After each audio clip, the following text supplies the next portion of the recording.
Today's interview is with Representative John Andrews of Maine, and he drops some bombshell details you aren't going to see in the mainstream media. I'm talking about a well-orchestrated dark plan by the Democrat Party and their super lawyers, recruiting among different state attorney generals and secretaries of state on which ones they could manipulate to take out Donald Trump. And also he dropped some bombshells about Shenna Bellows, the Secretary of State for the state of Maine's connection to Biden and Kamala Harris. Make sure to give this video a like and share it with family and friends because this information is incredible. The American people are angry. They're worried that their vote is being stolen out from under them. They're worried that what's happening in Colorado or up in the state of Maine is going to disenfranchise their vote. There is so much going on with removing Trump illegally from the ballot that I have brought in State Representative John Andrews from Maine to help me understand. John, thank you so much for coming on the show. Thanks for having me, Stephen. I really appreciate it.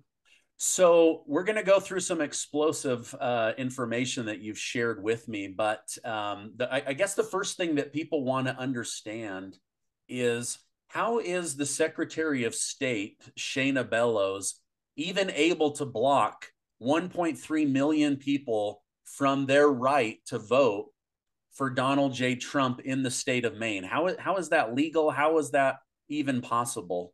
Well, the simple answer is it's not. I think Maine is the only state where the Secretary of State is pretty much appointed by the legislative majority, which has been Democrats for the past 50 years or so. And she keeps citing the 14th Amendment, Section 3, but what she fails to mention is the 14th Amendment, Section 5, where it says that Congress shall have the power to enforce any of that. So she's getting a little out in front of her skis. And we are pushing back. I found out, I was watching college football, and I found out from a committee mate that he says, you should probably check the news. I did, and shortly thereafter, I was working on drafting a joint order for impeachment of Shenna Bellows. Wow. Okay. So I want to get to that in a minute. But before you and I went on, I was planning in the B-roll footage of this interview to show Shenna Bellows with President Barack Obama. She is fundraising with President Joe Biden. I mean, she is rubbing shoulders with the very people that she's now helping. And you broke to me that she was actually one of the selected electors to vote Joe Biden into office? That is correct. I mean, Shenna Bellows is a progressive, and in party politics, becoming an elector in the Electoral College is kind of like making the All-Star game. And I'll show you what I was going to share with you. Okay. You can just look real quick. This is a decree from Janet Mills, Certificate of Ascertainment of Electors. And even if you just read in that first paragraph right there, I, Janet T. Mills, Governor of the state of Maine, do hereby certify that J. Philbrick of North Yarmouth, David Bright of Dixmont, Shenna Bellows of Manchester, and Peter Laverdiere of Oxford have been duly chosen and appointed electors of President and Vice President of the United States. And then if you scroll down further, you'll see the Democratic Party, Shenna Bellows at large for Joseph Robinette Biden and Kamala D. Harris for Vice President. So I don't know how she's claiming in any way that she can be an impartial arbiter in the hearing that she held. And that hearing fell under the Administrative Procedures Act of Maine. And one of the tenets of that, one of the sections, I believe it's Article 5, says that the person having the hearing is due an impartial trial. And there's language in there saying that if the presiding officer, whoever it is, cannot be impartial, they should resign. And she didn't do that. She didn't disclose that she was an elector, because I think if she had, the Trump team would have absolutely filed a grievance saying you need to recuse yourself now. And the thing that really scares me is 2024 November, right? Let's say the worst thing happens and it doesn't go Trump's way in Maine. Shenna Bellows is still the Secretary of State. Who is going to trust her or believe what she says about the way that she ran the election? I'm really worried about that. So I was on local radio this morning saying that she should probably recuse herself from the presidential election in Maine in 2024 and let her deputy, Julie Flynn, is a 30-year decorated public servant who everybody respects and likes, and she would do a much better job, I think, to calm tensions, hopefully in the future. Okay, so just so that my audience is clear, John, she was chosen to be the elector that officially voted Joe Biden and Kamala Harris into the position of president and vice president of the United States of America. Yes, she was one of three Democrats, and the other was a Republican. And if she voted for Joe Biden in the booth in her hometown, fair play. Everybody has a right to vote.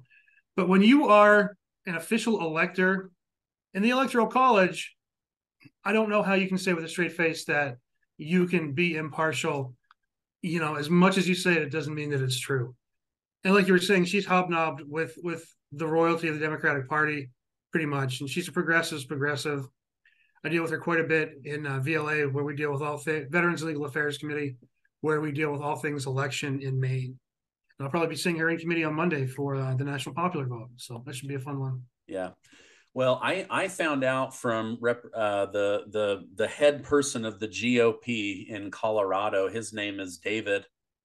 He had mentioned that this lawsuit to originally remove Trump from a state ballot, any state ballot, this group of Democrat super lawyers, they had been shopping this around to different attorney generals, different secretary of states.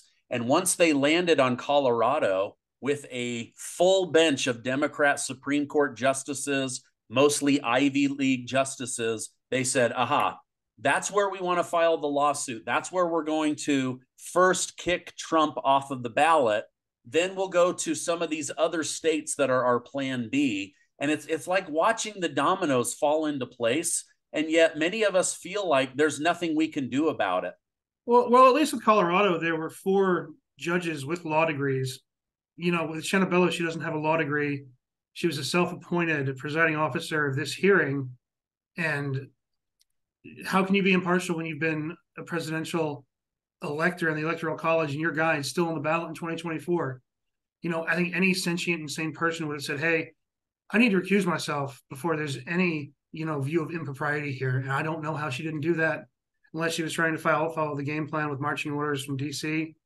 It's kind of what it looks like, because in Maine, to be a write-in candidate, you have to be declared with the Secretary of State. And that deadline passed on December 26th at 5 p.m. And her ruling came out several days after. So it really left the Trump team with no move as a backup as a write-in candidate. And I think that was completely by design, in my opinion. Yeah, that does look, nothing that they do isn't by design. So nothing happens right. by accident. I have noticed that, definitely. Yeah, you're exactly right on that. Everyone listening to this, please give this video a like and share it with others. Okay, now I want to get into this next part because I mentioned that many of us feel like there's nothing that we can do. Like I'm in Utah and I have people telling me, I feel like my vote is being wasted. He doesn't even have an opportunity to win in these other states. What are you guys doing? Because I'm hearing that, talks about impeachment. That is correct. Today, the impeachment joint order has been drafted. I'm going to be filing it with the clerk tomorrow. So it is happening. It'll probably be on the calendar next week. State Representative Mike Sobolewski, who's also running for CD2, great guy, great Trump supporter. He was at the hearings. He has filed an official ethics complaint against Shenna Bellows for not disclosing that she was an elector, which I think is pretty firm grounds, and hopefully we'll be hearing about that in the future. I shared a link with you. One thing we're doing in Maine, we started a PAC, Save Maine's Voice, to pay legal fees to get Trump back on the ballot and to fight the national popular vote through advocacy. So kind of like Ben Franklin going to France to fund the war chest. I'm kind of here now asking for your help. As Maine goes, so goes the nation. So we got to draw the line and we got to stop them up here. And I would appreciate everybody's support. It would go a long way, because we are definitely outgunned by the nonprofits up here. The Democrats just pour money in because we are a cheap date with our referendum system and other reasons. Like the Democrats have been in charge for 50 years. It's time to change that. It's time to take Maine back and save Maine's voice. So please donate if you're able. It'd be appreciated. Yeah, I'll leave a link down below so people can choose and do a little bit of research on that. Do you think that John, that this is going to end up at the Maine Supreme Court, or is this going to have to go up to the U.S. Supreme Court to make a final decision on her move? I think it has to go to the Maine Supreme Court. But the thing that scares me is that it doesn't go to SCOTUS, because SCOTUS didn't take Texas v. Pennsylvania when they should have. You know, Okay. I think the country needs a unanimous decision on this from SCOTUS to kind of mend the torn fabric that we're all experiencing. And I have some confidence in the Maine Supreme Judicial Court. There are good people on there that are very learned in the law, and they've come through judiciary that I'm also on. A couple of folks I know, so I'm hopeful. I don't think that this edict that disenfranchised close to 500,000 Maine voters by Shenna Bellows can stand. I mean, it's such an awful precedent. It makes me think of, you know, Stalin, the Stalin regime was show me the man, I'll show you the crime. This is pretty much, you know, you show me the candidate, and I'm going to show you why they're not going to be on the ballot. I don't see how those two are that far apart. Yeah. And I love how she's like, well, you know, just based on these rumors and accusations, I had to take action.